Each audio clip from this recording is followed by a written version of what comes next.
Hi, it's Mark from Ceramic Pro UK. Today we have a Porsche Boxter. It's 2015 car. The car came in for partial PPF on high impact areas. We've done the full PPF installation on the front bumper. We've done a very customized installation on the rear quarters, and all Porsche Boxster owners will know this area is will be usually peppered with stone chips.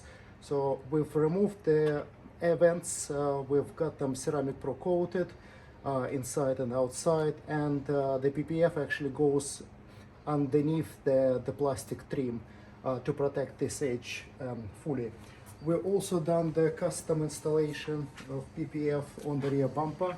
So this area is this edge is protected. We also extended it up to the rear bumper, and obviously it's protected all the way underneath, and also this edge is protected with PPF as well.